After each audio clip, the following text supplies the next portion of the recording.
Unlike most cities in LA County, the City of Whittier runs its own elections. That means that Whittier prints, mails, and counts its own ballots. In this context, resident Maggie Moe became concerned about possible voter suppression ahead of the April 12th election and reached out to us to share her experience. As a follow-up, we visited Whittier City Hall with one of the candidates for the election. Rolando Cano is a longtime community advocate and is running for mayor against Joe Vinatieri, who has been on the Whittier City Council since 2006. In earlier elections, Cano pointed out to the city's questionable use of a plastic box as a ballot drop location. As a result of his advocacy, the city has upgraded its plastic box to a metal box that at least looks more secure. Here, Cano takes us into City Hall, discusses odd features of the upcoming election, and directly engages the city clerk and city manager on the issues of election accountability and transparency. All right, so my name is Rolando Cano. I'm running for mayor here in Whittier, and we're currently having a citywide election, but we have some issues. This year, we have 2 voter centers. We have one in District 2 and we have one in District 3. The issues are that we have 4 districts, and this being a citywide election, we only have 2 options, which automatically isolates thousands of people that live away from these 2 areas. One of these areas is Palm Park, the other one is Parnell Park.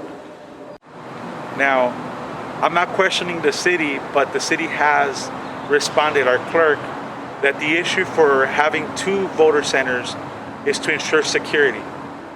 A lot of people, according to our city, complain about their ballots possibly being lost through the mail.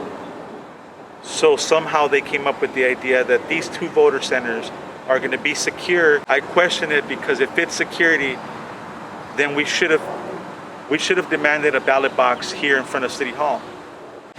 But here in Whittier, again, we have so many people, such diversity.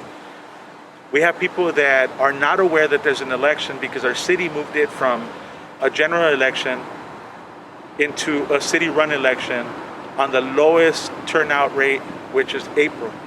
April, we've had under 20%. It's actually 12%. And there's been no advertisement. You drive around the city, there's no indication that we're having an election. When I walk up to people's homes to introduce myself, they ask me, isn't the election in November or June? And I tell them, well, here in Whittier, we actually have it in April. So I do have a lot of questions for a city clerk. Once we entered City Hall, we were told that the clerk was in a meeting, and so we waited for over an hour, during which Cano explained many of the issues with the city's election practices. So we do have some information here, and as you can see, the seal here is for LA County, which differentiates from the ballot box. You can see that there's a separation. This is our city, this is our county, and we do have these 2 informational booklets. One of them automatically covers District 1, 3, and 4, and you have District 2, but when you look inside, if there really is a separation and the city's considering it, it does have some information, but as soon as you open, it has Joe's information. Really big print. I myself did not pay for this type of advertisement since most people nowadays go through social media. They do check the city website, and on the city website you can find a digital copy of this, but it only has Joe Vinatieri, the mayor's information. It has our council member a person that's running for council, Mary Sullins. You have Octavio's information. But bottom line, it doesn't really give you much indication here as far as where other options to go and vote.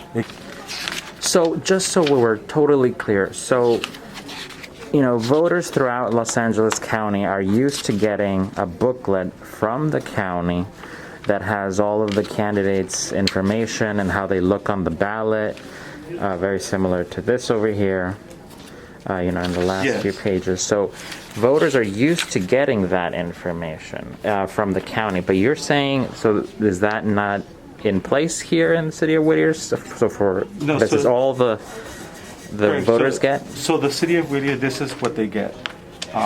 When it's LA County, even if there's no description, you automatically have a list of the candidates. from the beginning.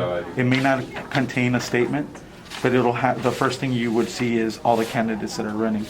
Here, it's a little backwards, where you open up and the first thing you see is the mayor's information.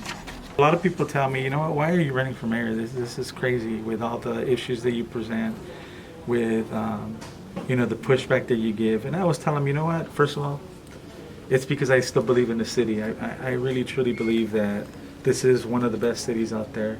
Finally, after almost 2 hours, the city clerk came back from a meeting and engaged with Cano. Hi, Rolando. Hey, how you doing? Good to see you. Been waiting a bit. I know you're busy. Hello. I can help you? Yes. Okay, so I reached out to you through that email asking information, and I wanted to get clarification. Okay. So I know in the past we've had our voter centers, and we've had locations throughout the city to ensure that people have access to voting. Here, You're referring to a polling place model. correct. Here, you have two voter centers, and I did do my homework to read the positives and negatives of it. But the responses that I've gotten are, well, there's an election in District 2, so we have a voter center there. Nope. Well, that's the information I've received, but that's why I came here to get the information directly from you. Okay. Whoever told you that information was not accurate? Yeah, it was a council member, but but the point is, I came here for transparency and to fully understand what this actually is, how the system's going to run. And I know you said that it was your call, so you're the person to talk to. So if Okay. you can explain to me how this is going to work. How to vote? It's a citywide election, so how is this model that you created going to function to allow the overall population to be a part of this citywide election? Sure. So in 2020, we first had vote centers here in Los Angeles County. Mm-hmm. The model of vote centers has been researched for over 10 years, primarily through the Los Angeles County Registrar of Voters, where they sought input from voters, nonprofit organizations, stakeholders, to say what is an ideal way to vote. And what those findings found were that people did not want to be restricted to going to one polling place. Correct. Primarily in the past, if you had to go to your specific polling place on election day. So what the voters said was, we don't want to restrict it to one day. We want the flexibility to vote at any vote center in our jurisdiction. So that's when in 2020, the first vote center model came out in March.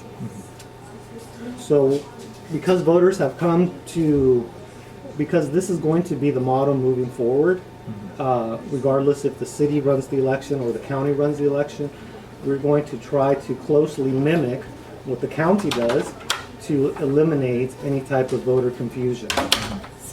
So the vote center model says you can go to this location or this location regardless of where you are in the city.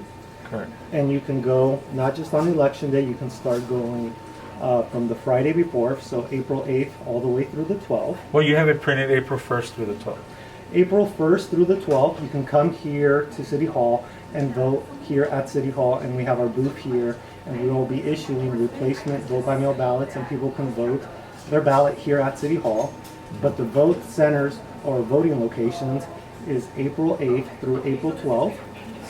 We had 2 community input meetings on it. We've announced it at City Council meeting. It's been on social media. Everybody got this voter information guide where we clearly state that. But that was recent on social media. I just saw when you posted. We have had a decent amount of ballots that were filled out and sent through the mail. But with the information that I've gotten in the past in our previous elections, we also have a large presence of people that like to go and vote in person. About 30% since the vote center model, which is in 2020, we've gathered that about 30% of our electorate likes to vote in person. Correct, and 30% is a large percentage, especially when statistically in our last election we were aligned with, with a larger race. We had a turnout of over 50%, and then the city council met and decided, because they waited to the last minute, but they did decide Hi, how you that doing? we would Nice to see control the vote everybody. here locally and that it would be moved back to April. And that designated voter turnout of under 20% and as low as 12%. And the information there that was provided through the city council and yourself is that there would be an aggressive, I guess, advertisement that would be used to ensure that the people are aware that we're now moving from the larger race into our own race, which would be redesignated for April 12th. I've not seen that information. We met yourself, the city manager, and the city attorney when you guys met with the candidates. I gave suggestions and I gave information on how people, even at Palm Park, are not aware that there's an election. I gave suggestions on banners. I've seen advertisement in the past that the city has used to indicate that we have a large election going on. This year it has not happened. Cano had so many questions about the city's election process that the clerk asked for a chance to check his records. You know, I understand the rhetoric of going back and forth and using terminology that accentuates that this is the way it should be. I've had options to go to voter to school, a church, a park in our city. Great, awesome, thank you. Have a great day. You too. Here, according to his statistics and all this information that's available at Norwalk, which I've reviewed, somehow to him it indicates that if we just create two areas that are on each opposite end of our city, that the people in the middle are going to take it upon themselves to go and drive all the way over here when we have a low number of voters. The voter turnout is low. He said 3,300. He didn't say 30,000. He said 3,300. Out of this 3,300 that live in this whole city, these 3,300 made it a point to go vote, and more than likely it was within their area. You have Palm Park, you have Parnell Park, you have districts 1 and district 4, and these 3,300 people are gonna somehow say, you know what, it was a hassle for me to go down the street and vote, but now I'm gonna go drive to another side of the city, the other side or the opposite end, and I'm gonna cast my vote in person. That makes no sense. This is solely based on a structure that heavily depends on the mail-in ballot. And we've had meetings about this election since last year. The council talked about it, that there was going to be an aggressive move in advertising this. Aggressive doesn't mean as we get closer to the election, we'll start advertising it more. That benefits the incumbent. It doesn't benefit me in any way. I'm running just trying to get basic transparency for people to know that there's an election going on, and you're limiting it to the two sides, furthest sides away, for 2 voter centers, while the center is designated for whatever excuse to not have the capacity to run a voter center to these. So that, under the definition of voter suppression, is that you're designating 2 districts, knowing ahead of time of the issues since 2020, without providing a center for these people. Towards the end of the meeting, the city manager himself came out and Cano raised many issues, especially concerning the mayor using the city seal for his re-election campaign. How you doing, Brian? Good to see you. Rolando, how you doing, buddy? Doing great. You know, I just have some issues with this process, but personally, I'm doing great. Okay, so let me see. Where's Joe? And I have a lot of these. Joe. You could either print or email that to me, because on a screen I cannot tell whether any campaign laws have been violated. Well, you can. These are actually pretty perfect, where you can see the full-on city seals. Just again, Is I it documented- Joe's mailers or something? No, Joe's personal campaign website where he's using the city seal. Let me see if she's available to speak with you right now when we call down. If not, I'll give you Okay. the phone number and you can call later this afternoon. See the city seal? Okay, I can help you out here. Okay, now here's another one. See, there's the city seal. Tree fell, broke the block wall from the, it's only one block. You have to put mortar on there. Okay, Two this one. questions to ask. Here's the Does he- city seal. Does he have two? Does he have? This is vote for Joe on Instagram. This is his Is that his Instagram. Facebook? Joe for Whittier. Instagram. There's another one. Is this? My question is this a complaining about. One for his campaign or one as him as an election official? This is for his campaign, official campaign. now- It takes you What's to, the name of that? Another section. it says Joe V for Whittier on Instagram. And I've reported this in previous elections, and I reported it in our meeting when we met in January, and he's adding more information where he's behind the city seal, and according to the city attorney, that is I'm prosecutable going by the to, DA. let me commit to you, that I'm going to follow up on this. I'm going to look up Joe for Whittier on Instagram. See, and that's a screenshot of all his pictures. And I could keep going on. He has so many out there. And again, these are the things that are happening. But I'm not going to take any more of your time. Any additional follow-up that I'm going to do, I'm going to send it through email because I'd like to document everything. I'm going to send you the information that backs up everything that I'm stating to you so that you have that. But again, I am drawing attention that I believe this is a form of voter suppression because under its definition, 2 districts are designated without accessibility to a voting center. So we'll follow up on that. I'll provide you that information, and we're going to see how this goes. But as far as this election, it's not helping me out at all. It's a benefit to the incumbent, Joe Vinatieri, because we have 2 voting centers on the opposite end of the city, and knowing the history of Whittier and the voter turnout, these people are highly unlikely to travel. So we're going to get a lower voter turnout because according to the statistics and the seminars that you had, this plan should work. It should guarantee that these people are going to go vote. But we're going to see once this election is over to see if this actually worked out or if it was the worst idea possible for Whittier, especially when it comes to a citywide election that I'm a part of. And most of these people aren't aware that there's an election going on. So we'll follow up on that. I'll provide that information, but just know that I am indicating that I feel that this is voter suppression under the definition of it and under what you've presented today. Okay, yes, just send it all on email. Thank you, guys. Okay, yeah.